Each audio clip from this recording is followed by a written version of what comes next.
Des 5 chefs-lieux de la région, c'est la cité de Napoléon qui semble afficher le plus de sérénité dans les préparatifs d'avant la bataille. Dans un camp comme dans l'autre, les généraux semblaient tout désignés et le recrutement se déroule jusqu'ici sans éclat.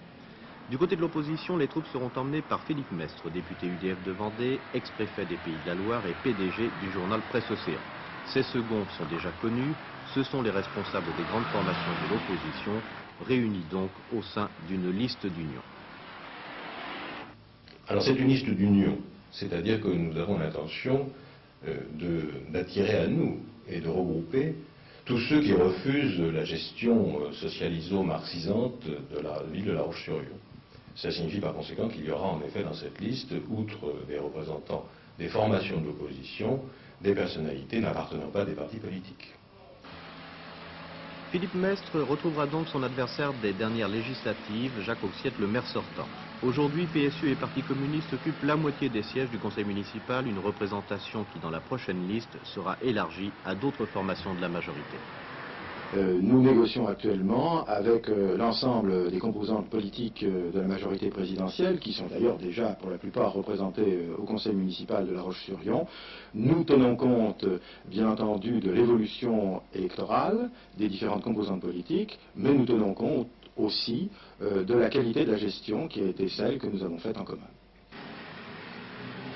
Pour la majorité, où l'on se préoccupe surtout des négociations menées pour constituer une liste de 43 noms, la campagne n'est pas vraiment commencée, même si dernièrement les leaders nationaux ont occupé le terrain.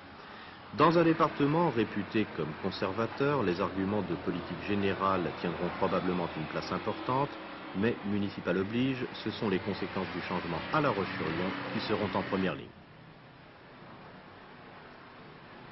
Je crois que notre campagne, elle s'effectuera très naturellement à partir du bilan. Car je crois que la ville de La Roche-sur-Yon a changé depuis 6 ans et nous n'allons pas manquer de le faire remarquer. Mais il reste encore beaucoup de choses à faire. Notre campagne fera donc un certain nombre de propositions précises, comme nous l'avions fait en 1977. Il y aura un contrat municipal que nous présenterons aux électeurs. Et dans les mois qui viennent, nous préparerons ces objectifs avec l'ensemble de la population, en tout cas tous ceux qui voudront bien travailler avec nous. Nous nous efforcerons de donner un rôle tout particulier dans ces 6 ans qui viennent au problème de la démocratie locale, car je crois qu'il y a eu des progrès de fait, mais il y a encore des progrès à faire dans ce domaine-là.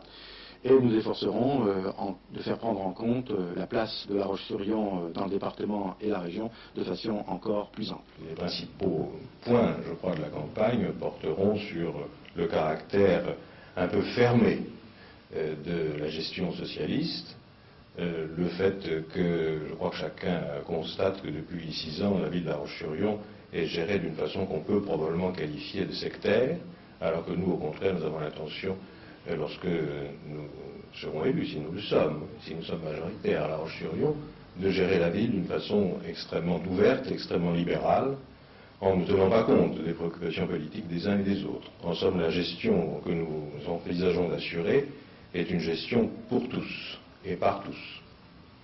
Et puis d'autre part, nous avons constaté, je crois que les Lyonnaises et les Lyonnais surtout ont constaté depuis 6 ans une augmentation très forte de la pression fiscale locale. Et je pense que nous pensons, en tout cas les uns et les autres, que cette pression fiscale est exagérée à La Roche-sur-Yon et que les possibilités de fiscalité de la ville de La Roche-sur-Yon sont déjà atteintes et même probablement dépassées. 4 mois avant l'échéance, tout semble donc en place à La Roche-sur-Yon. C'est encore le calme aux alentours de la place Napoléon.